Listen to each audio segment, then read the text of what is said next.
how do you behave towards people who are more vulnerable than you? It's easy enough to behave in a particular way to people with more status and authority, but how do you behave to people who are more vulnerable when you're not being watched?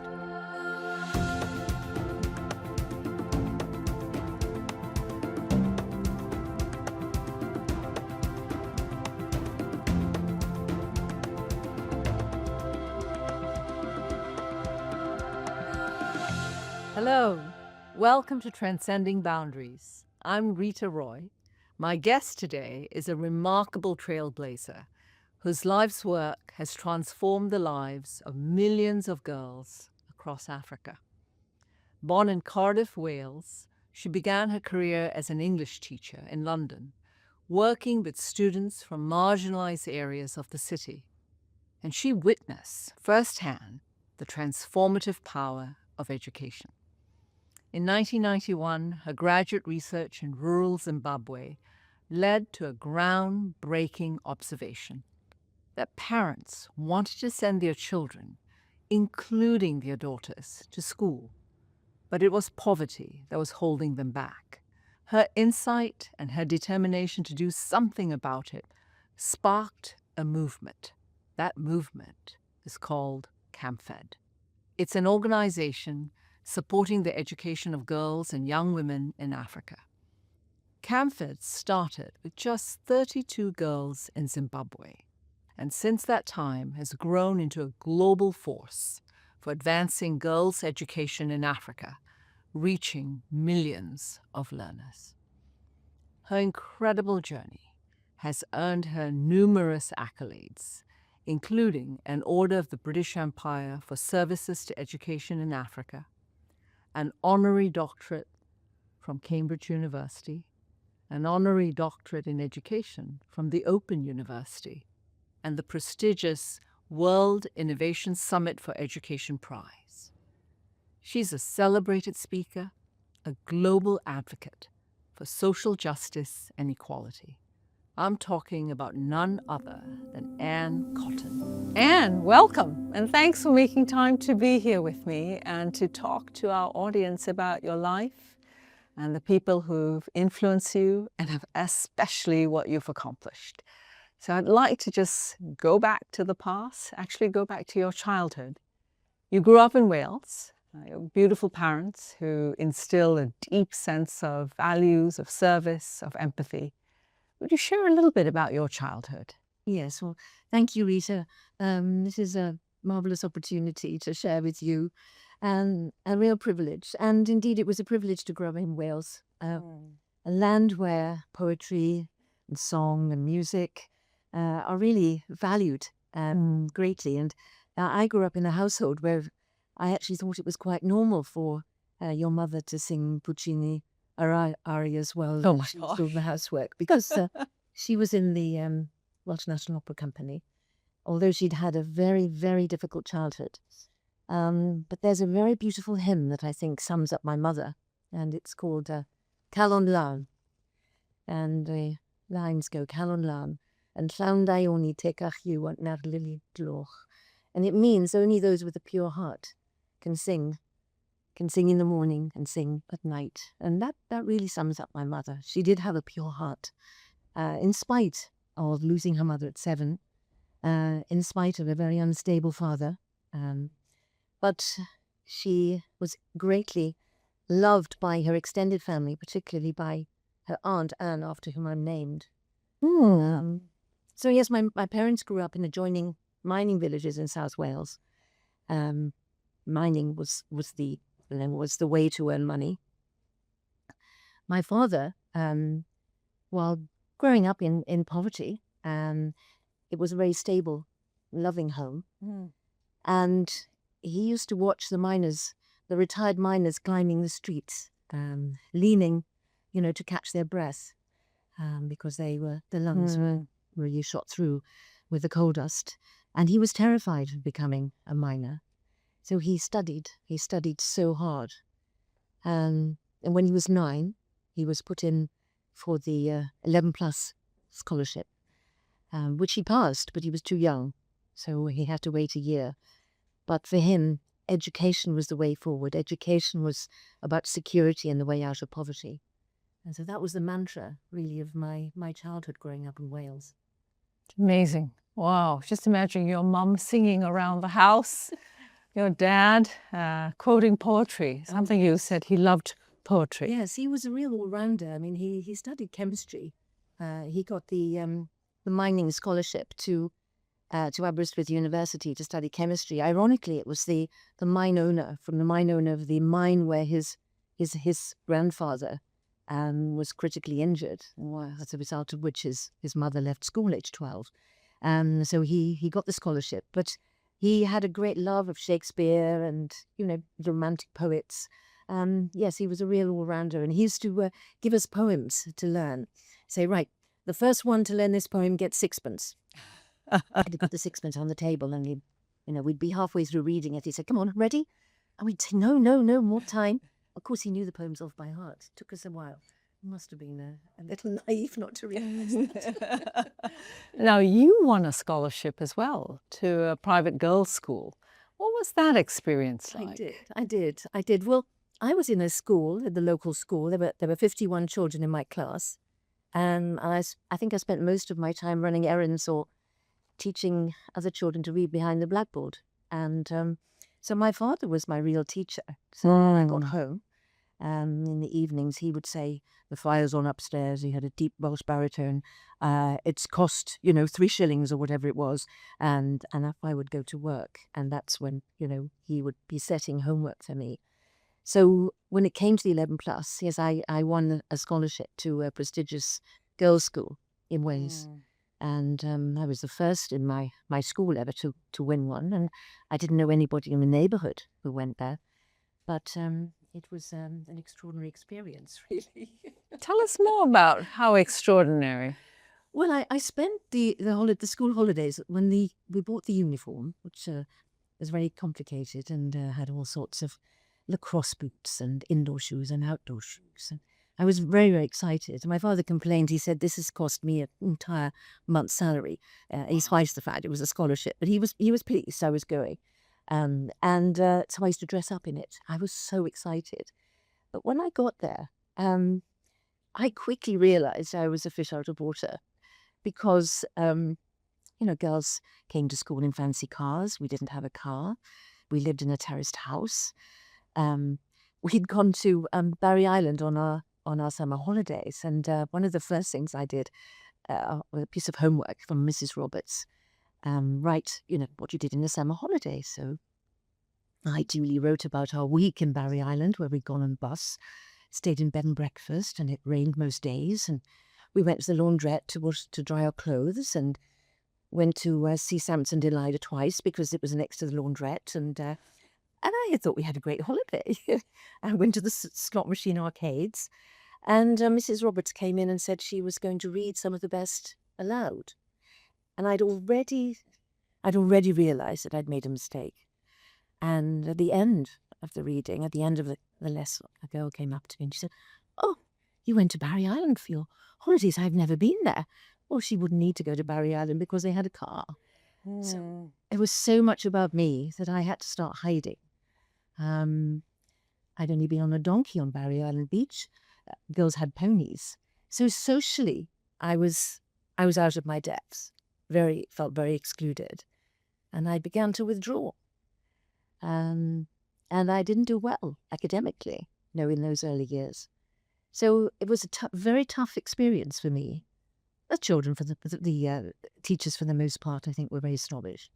They really valued those girls whose fathers, had status and were well known in Cardiff. So it was one of the hardest lessons of my life. Yeah. Yes. And yet it's this experience of being excluded that we will come back to, because it's come to characterize some of your greatest work about creating inclusion. And I'll come back to that in a moment. Now, you finished school, went on to university, and you decided to become a teacher. And you found yourself in a state school. I guess it was also a rather challenging environment, but of a different sort. But here you are, a green teacher in the classroom. What did you encounter in the classroom, and what did you encounter in the corridors? Yes. Well, I haven't, in fact, gone to university. I went to teacher training college. You went to teacher training college. I went there because I didn't, I'd lost my confidence. I'd lost my academic confidence. So I applied to teacher training college, and I was happy about that because I wanted to be a teacher. I went for my interview in London, and I got through. And then she said, and where would you like to teach? Which part of London? So I said, Bermondsey. And she looked at me and said, do you know London? I said, well, no, not really, but it's the docks, isn't it? Oh, yes, she said, we won't have any difficulty placing you there. So that was where I went. And it was an amazing educational institution. Teachers who were utterly committed. I had mistress who was tough, but very fair. And we cared, the culture was one of real caring for the children, and one where we were pushing them hard. And one of my early experiences, I was asked to invigilate an exam. Mm-hmm. Well, what could be easier, And I went to the classroom, and I couldn't get the class to sit down. That's my first problem. How many people were in the class? How many students? About 25, 26. And were they just all over the place? Girls, yes, and they were chatting and laughing, and I might as well have been a fly on the wall from the notice they were taking of me. And I was getting more concerned as time went on. But there was a girl in the corner, and she was opening and closing, swinging this window and banging it. So I asked her, please, would she sit down? And she took no notice. So I started to walk towards her, at which point the class quietened down. He knew what was coming, I think. And I said, please, would you sit down? And she shot me at a barrage of abuse. I'd never heard. Which we can't repeat here. New to me, very new. And I was shocked, and I basically lost control, I think, of that. And the exam didn't get taken. So I was in a school exam, so I thought I'd better go to the headmistress and confess. And she asked me if I wanted to teach the girl one-on-one, which I found an extraordinary request. Terrifying. Terrifying, actually, yes. I mean, she was knee-high to a grasshopper child, but nevertheless. And I learned so much from her. I learned so much. She became my protector in the school. We worked together. I taught her to read and write. If you get any trouble, madam, she'd say, with any girl, you just tell me, because I'll sort her out. Oh my gosh. But you said you taught her to read and write. I taught her to read and write. And she was a Turkish Cypriot girl. They'd come from Cyprus, which was, there was a civil war raging. Yes. Her brothers and her father had stayed to fight. And of course, she was very brave for them. She'd left everything she'd known. And she lived in a high-rise with her mum, who barely left the flat. And she couldn't accept this exam paper. She couldn't read it. So, of course, she needed to get some kudos from her peers. The only way was to challenge a teacher. But she was feisty and funny and humorous, and she had enormous potential. And she was very worried about the fact that I wasn't married. So she would tell me that the local greengrocer, was interested, and was I interested in a date? So she and I became very friends. Very good friends. Yeah. I remember one day on the stairs, she obviously wanted to know who was boss, nevertheless. And it was change of lesson time, and she shouted out, "Madam, did you make that dress?" And I said, "Oh, yes," brightly. And she said, "I thought so. It's bleeding awful." And the whole of this stairwell erupted. But she taught me that we have to understand who's in the classroom. Absolutely. We have to understand the children. We have to understand what's going on in their lives outside home and what's gone on in their lives up to that point. And that, for me, is fundamentally what my whole educational philosophy is about. And she taught me so much. What an extraordinary experience. Absolutely. I hope she's okay. I hope she's okay. It sounds like she would be just fine. She's in charge, wherever she is, she's in charge of things. Now, you took a trip to Zimbabwe to do some research. Yes. What brought you to Zimbabwe to begin with? And how did you decide that's where you were going to go? Well, I think, as I said, I lost my academic confidence in school, and I'd sort of rediscovered it a bit. And I wanted to prove myself. So I embarked on an MA in London. I enjoyed it so much, and I wanted to extend that, perhaps even beyond that. And I'd gone to Zimbabwe to do field work. My supervisor had looked at what happened after revolutionary struggles to women. Of course, Zimbabwe was now 10 years into independence. What was happening to the women? Were they still involved in the political struggle, or had they been pushed aside? Which tended to be the experience certainly in Latin America. And I went to look at the issue of the exclusion of girls from education. Obviously, education was my great interest.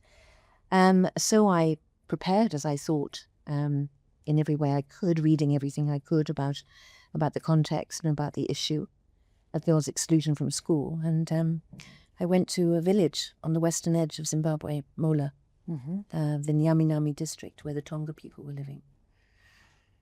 My goodness. And you told me once that there was a marvelous man, the chief, who received you in Mola, who was also a very unusual man in terms of being a very strong leader, very committed to his people. And he took you in. He did. Oh, he did. I was white, clearly. My white skin, the only white person in the community. I came from a country that was responsible for taking everything from the Tonga people when the Kariba Dam was built in the colonial period. His own father had been involved in the political struggle. And yet, he welcomed me and somehow trusted me. And I had enormous respect for him and the way he thought about the community as a whole. He was really instrumental in giving me the confidence to move forward. And one of the first things was a community meeting. He said, we'll have a meeting, which I thought it was going to be a fairly small affair in a school, and it was going to happen 2 days hence. And I woke up that morning, a lot of noise outside and lots of people walking on the road. And I joined the throng. People had their shoes hung around their necks, to save the leather, their hats, some of their best clothes on. And when I got to the school, I found this was the meeting. Oh, wow. They were all there. They were there. The chief had called the community, and we were there to discuss the issue of girls' exclusion from education and how girls could be brought into the system. And what did you learn? What did you hear? It was a profound lesson in democracy, a profound lesson. People stood up to speak, men, women, old, young. The men sat together, the women sat together. And it was the most extraordinary arena. Cloudless blue sky, backdrop of these blue hazed hills. People wearing colourful cloth. People with caps saying, the San Francisco Yacht Club. These second-hand market in second-hand things. And were listened to with, everybody was listened to quietly. The children were quiet and well behaved. And we basically that day forged what became the Camford model of community, full community engagement, committee basis for decision making. And I had never before witnessed such a broad decision-making forum. So yes, it was he, and of course he asked if I'd speak. Well, everything was happening in Tonga, so I had a wonderful young man, a translator, called Tamias Manyepa. Tamias turned to me. going to have to speak now. And they listened. People listened, and I thought, what do they think I am? You know, they probably think I'm wealthy, you know, with fancy car and a big house. And indeed, I was living a privileged life. So I decided to tell them about my grandmother, who'd left school when she was 12. And at the end, gosh, it makes me emotional thinking about it. It's okay, at the take end, a moment. You know, people came up to me to shake my hand. And I felt I was beginning to cross a bridge. I was beginning to cross a bridge to understanding. Because I had arrived thinking I understood. And how wrong was I? I was embarrassed. I thought, how arrogant was I to think I could study this problem from outside and arrive in this community with questions and questionnaires. So I accepted with deep humility that I knew nothing. And yet, Anne, that arrogance, not yours, because you clearly had the humility to come and listen and to just be and to connect with people. I'm referring to the arrogance within the development community, where we assume we know, we think we have the answers, we judge why girls are out of school. And certainly at that time, the prevailing view is that their parents, that culture, locks girls out of school. And you found something altogether different. You know, there was so much money being spent on persuasion at that time. There were endless videos being made to persuade parents to go to school. And speaking of arrogance, I went to see a very senior education advisor and to question this strategy. And I said, do you realize that people don't have electricity, let alone TV sets? And he looked at me and I said, and if they do, they're sending their daughters to school because they can. How? He said. How do we manage your passion? He said to me. Anyway. Your passion. My passion. But I found that waste so wrong. In the context of such need, because the community told me, you know, as one, the chief said, we want our daughters to go to school. The teachers, grandmothers who'd never set foot in a school themselves, parents, with one voice said, we want our daughters to go to school. And when I returned with this message to discuss it, the community told you what they wanted you to hear, which was clearly errant nonsense. But they were just holding fast to this idea. And how could there be an economic line below which parents didn't care about the education of their daughters? Made no sense. So what was happening? And what was happening, of course, was the fact that boys had a much better chance of paid work. And they had much more freedom to travel. They could go to town in search of work without there being too much fear for their safety. Girls were not considered safe, quite rightly so. So in a context where the security was the family, there was no social security coming from the state, or pensions, where you grew what you ate. The children were the coming security. So a choice was forced. But when the opportunity was offered, the girls went to school. The girls went to school. Now I'm going to enter a whole other terrain with your experience in Zimbabwe. You had a powerful experience there, part of which you have shared with us. But you also connected to people, and you connected to a particular woman. And something about that experience unlocked something you were carrying deep inside. Yes. Would you share that? Yes. I'd come down from the chief's place with Tamias, who was he was my right hand and helped me through everything and translating. And in the distance, we could see a woman sitting outside her hut. And it was unusual that she didn't sort of get up to greet us or make any indication of our arrival, because that would have been more normal behavior. And he said to me, her baby has died, which, was very, very sad. And I looked at her, we got up to her, and I recognized myself.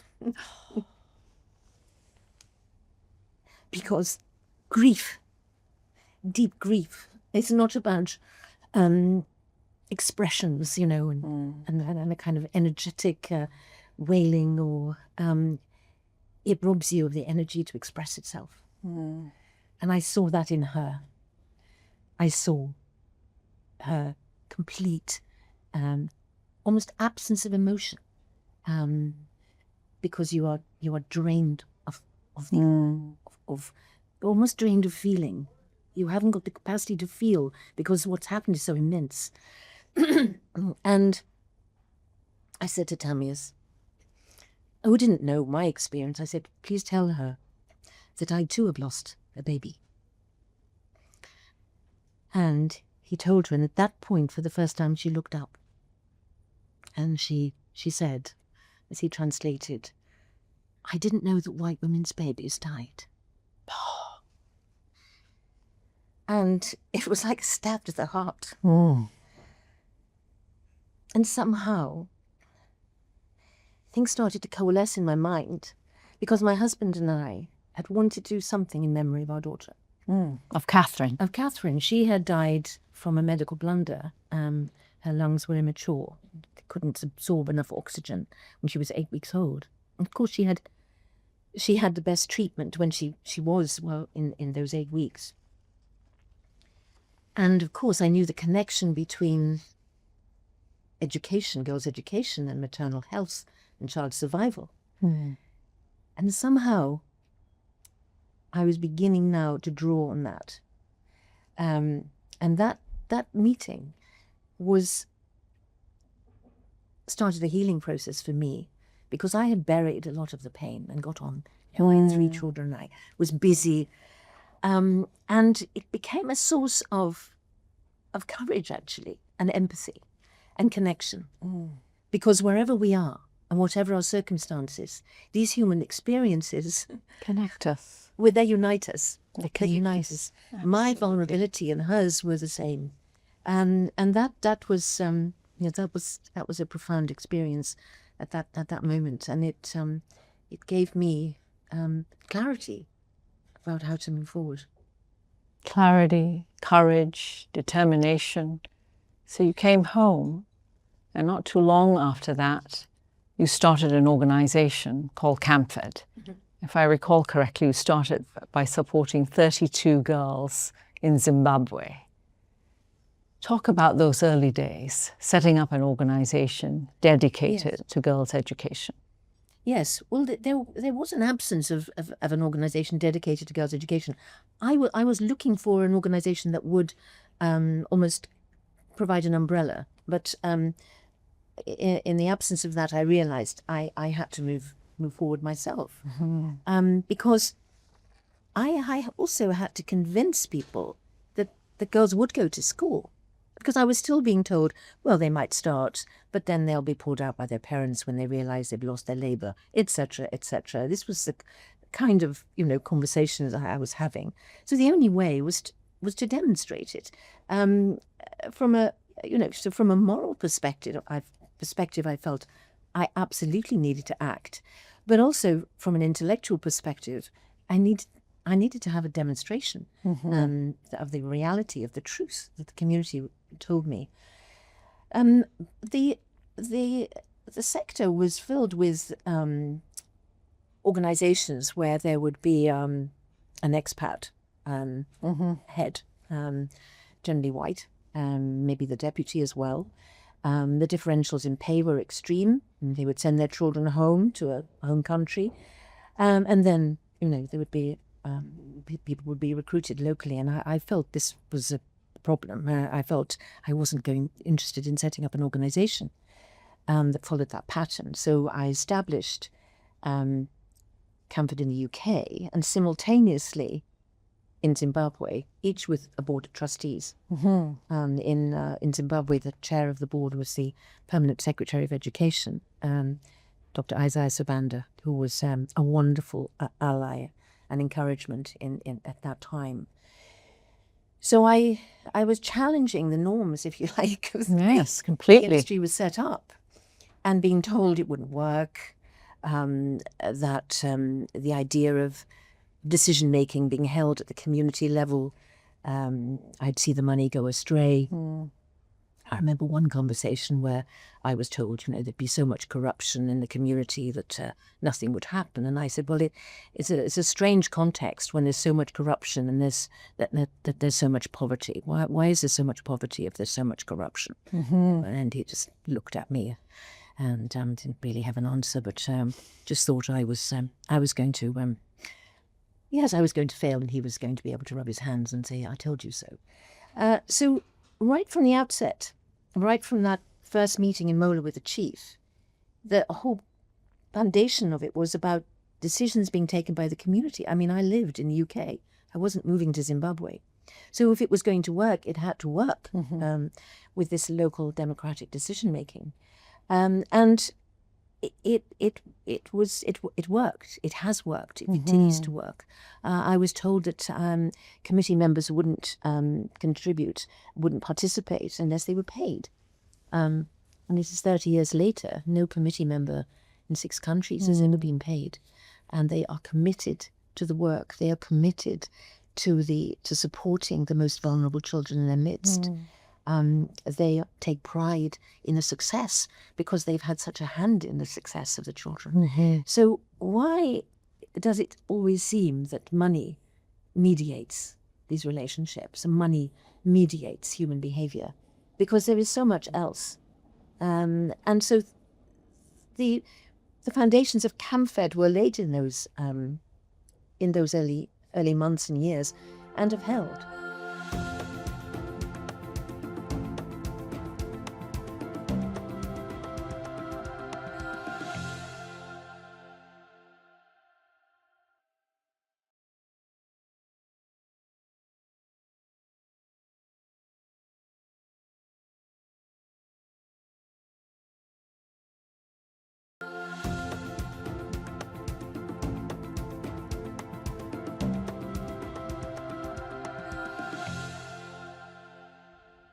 I remember when we began working with you and with CAMFED, that one of the most important lessons you said is you're going to have to learn to trust the local communities, the local grandmother in a particular village, because she'll be looking out not just for her granddaughter, but for all the girls.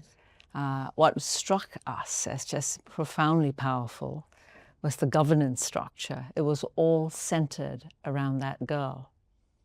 It was the community, it was the school mother who was in the classroom, or the mother, I don't know what you call it, the teacher mother, the teacher mentor in the classroom, who looked out for the girls and just ensured that girls thrived. And if they didn't show up for school, who went back to ask what happened. Yes. And to make sure that they were fine and they could come back to school. So that was really, really profound in terms of the governance structure. And there's such transparency, absolute transparency in terms of what a girl who was going to school needed to have: her shoes, her books, her uniform. And if something was missing, her mother or her grandmother felt quite empowered to make sure that wasn't missing, that she received it. So it's an amazing model. Yes.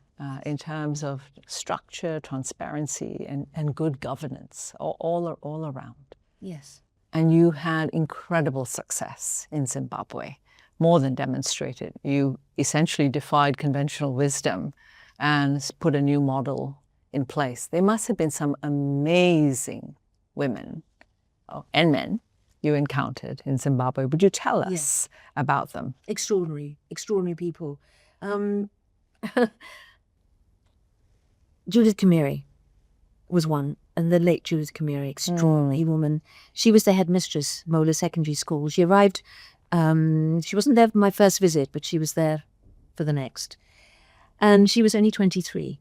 Oh, wow. She'd arrived to become a headmistress because Zimbabwe was training as fast as possible. There were only 60 places for every 1,000 black children in a segregated education system in the colonial period. Oh my. They had a massive challenge. Fei Chung, the Minister of Education, extraordinary woman, really led the massive expansion. And so there was Judith in a very remote area. She taught me so much about, the dignity, the dignity of people working to really elevate their sense of themselves, to welcome, people into the school, to welcome the barefoot grandmother who'd never stepped over a school threshold, and make her feel important, listen, be listened to. She went out to families to teach them. If you see a tick in your child's exercise book, good, that means good. So good. People didn't understand the symbols of education. And she attended weddings and funerals. She became part of the community. She was loved. When she arrived, they thought, who have they sent us? They've sent us a woman. They've sent us a young woman. And really, she transformed. She transformed education in that community. I remember one day being in her office, this little cubbyhole, and a child came in with a message. She was speaking to him in Tonga, and she spoke to him harshly. And I asked her afterwards, I said, what's the matter? What did you say? She said, I told him to come smartly dressed tomorrow. Now, this was such a poor place. Water was in short supply. And of course, my natural inclination was to be sympathetic. I said, oh, goodness me. And she said, if children bear the marks of poverty, they will inherit the scars. My goodness, she was a philosopher and a poet. I've always remembered the power of that. So it wasn't about saying, oh, my dear, don't worry. It was about saying, we can do this. We can do this. You have dignity. Take pride. Take pride in your home. Take pride in your family. Take pride in yourself, because you can do it. Now come to school smartly dressed tomorrow. And that, I wasn't meeting people like this at home. And I felt I was in a context of humanity, a sort of type of humanity that was full of generosity and goodness. People would tell me things not because they wanted some accolade, but because they wanted to give a message about a child. They would say, well, she lives 5 miles from here, and I walked up to her home, but they didn't even have blankets, so I got blankets for them, and they would tell me not because, they wanted me to think well of them, but because they wanted me to understand. And that's what counts. How do you behave towards people who are more vulnerable than you? It's easy enough to behave in a particular way to people with more status and authority, but how do you behave to people who are more vulnerable when you're not being watched? When you're not being watched. And that is what I saw. And that is what I heard. Yeah. And that was what the whole thing depended upon. So it attracted those people. It attracted those people who wanted change, who wanted to make a difference. And it had a kind of a culture of care with the child, as you say, at the centre. Yes, it was extraordinary for me personally, but it was a demonstration model of how communities can take charge and work in a way that's so compassionate and caring. And when that grandmother comes into the school and feels that she can approach the head teacher and say, my granddaughter hasn't yet received her school skirt, that's change. Yeah. And we need to celebrate that. Absolutely. That is not something, say, oh dear, 10% of the school skirts didn't seem to arrive, so that gets somehow modified on a report to a donor. No, it's grandmothers came into the school to find out, Where are the skirts? where's the skirts? Yeah, where are the skirts? Brilliant, because the service is for them. Yes. We are providing a service, and we are answerable to them, not the other way around. Yeah.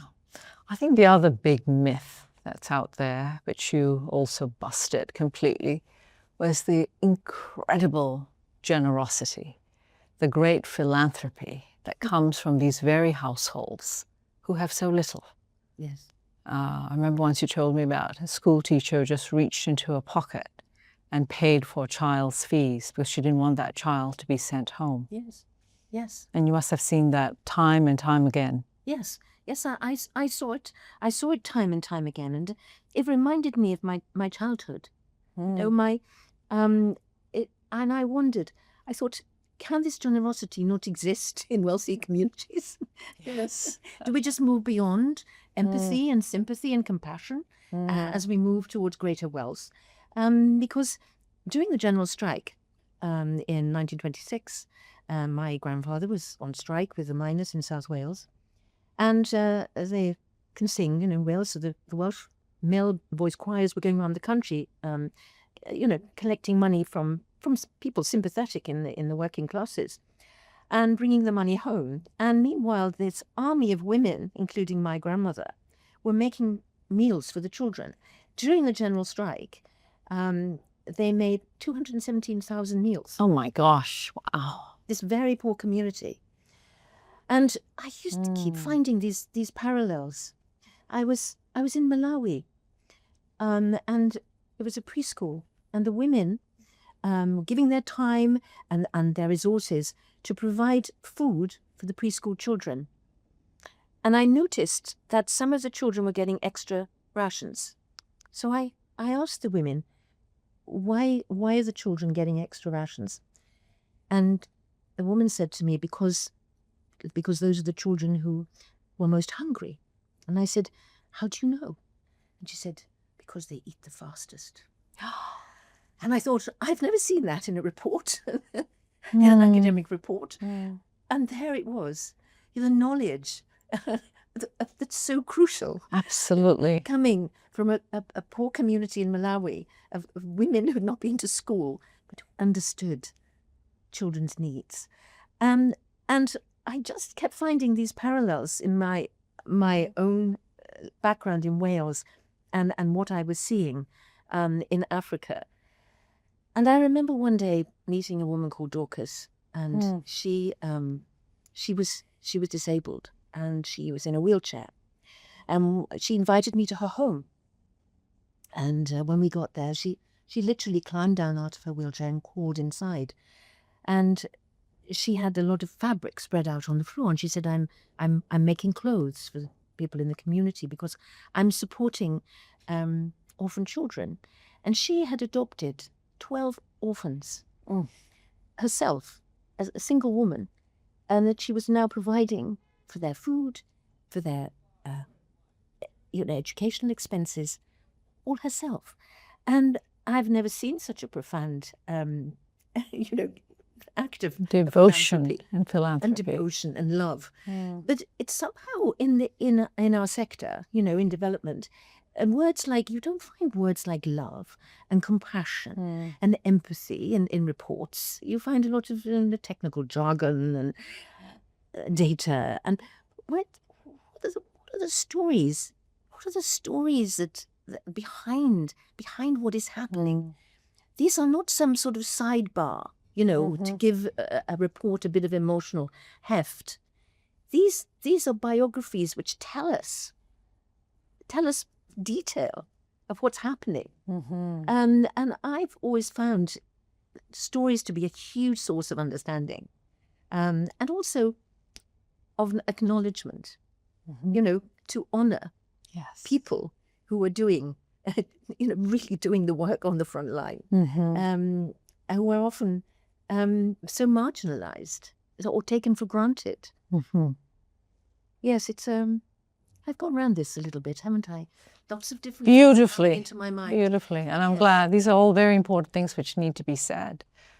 There's incredible demand for, and I say in quotations, data, and for analytics, and yet we have really no insight into what's really happening unless we listen, engage, and invite these stories for people to speak about their lives and what's changing or what's not. Otherwise, the data's, frankly, it's just meaningless. Well, the data is often flawed too. And it's flawed. There's not a deep understanding of the gathering process, or even of the language. I think the language of development has a lot to answer for. I think the word beneficiary is hugely problematic and suggests something top down, and a relationship of giving and gratitude. Whereas these are our clients. These are the reason we work. We work for the children or the community. Capacity building is another one I really can't abide.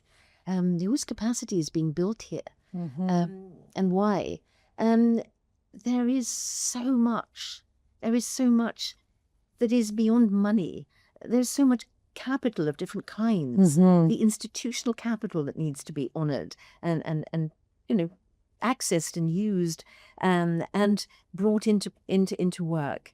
There's the social capital of the community, the human capital, of course, but somehow money is seen as the key driver. So the money and the data seem to drive, held as the most important factors in this, and it's inadequate. It's inadequate And distortive. and distort. Yes, And it's distortive. It distorts relationships. That's something we need to, I'm trying to find the right word myself, restate, resettle, rebalance altogether, and to make sure that human beings come first in all of this. Now, speaking about CampFed, so by this time, you've gone well beyond the demonstration effect. You've actually created a movement. CampFed operates in 5 countries. But those girls, once they finish their education, and they go on to either further education or they get into the workforce, there's something else. And you've enabled and helped foster an alumni network, which you call CAMA. And they are formidable. Will you speak about them? Formidable is a word. Extraordinary. It's a movement. It truly is. I was really losing sleep over this because the girls were leaving school, about to leave school. What then? This was at a time in the late 90s when HIV and AIDS were raging, decimating communities, and adolescent girls, some of the most infected and affected. And of course, they'd gone through secondary school. So the question was, what next? And there was an absence of jobs and opportunities and training in rural communities.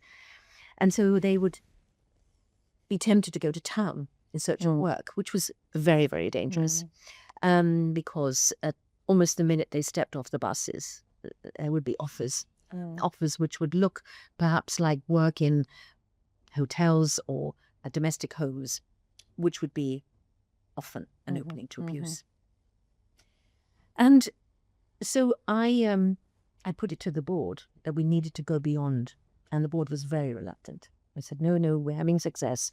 We can't be overly ambitious. This is an area that we don't know anything about. Well, I hadn't known anything about girl education, so, why not?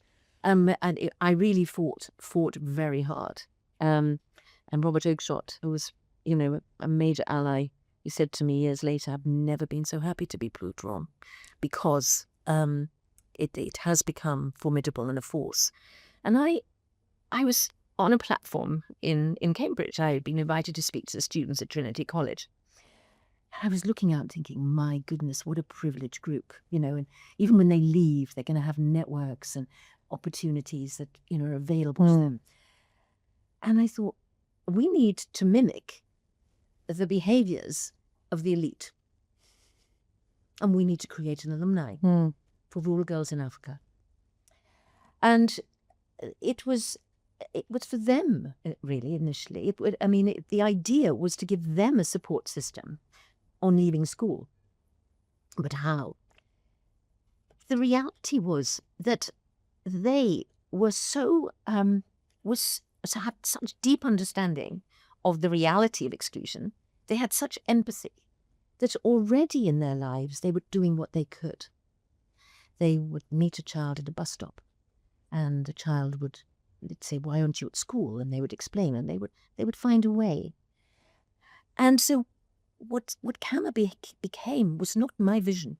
It was absolutely their own, I don't think it was even their vision, but it was them. It was who they were as human beings, what they were determined to do in their lives with their education. And so now, of course, the older ones are probably in their early 40s, and they are, positions of influence. There's a diaspora. They are in Canada. They're in the United States. They're in Europe, and of course across Africa. And they are influencers of the systems that they participate in. Angeline Morimirwa, she is the head of Comfort now. She's one of the first in getting support. Charismatic. She understands what it is to be a barefoot child and go to secondary school. Go to a secondary school that they've got electric lights that she's switching on for the first time. They've lived through that experience. Runyararo Machingaitsi, she challenged every expectation of the school she was in, of a rural girl. She was one of the first of the 32 by coming top of all the girls in the school. Now, this was a school largely for the middle class of the growing middle class of the cities of Zimbabwe. But there was no local school she could walk to. So she went to a school which was well-resourced, and she worked. She worked so hard. And she not only became top of the 21 who had been supported into the school.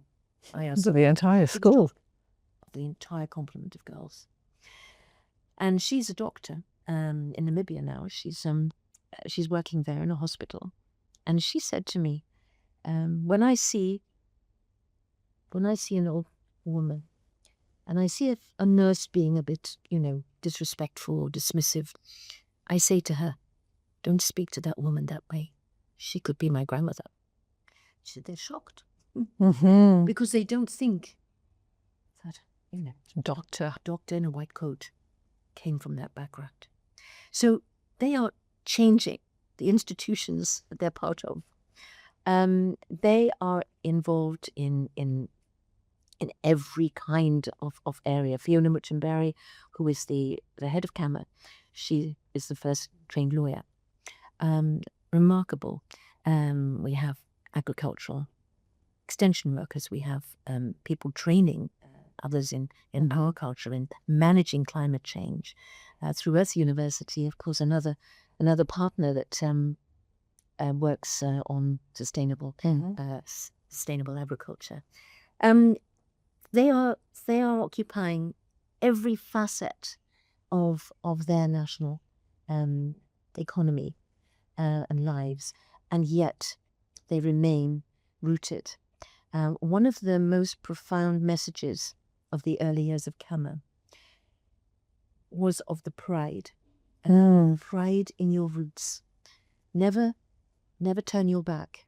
Never feel that your families haven't got you to where you are.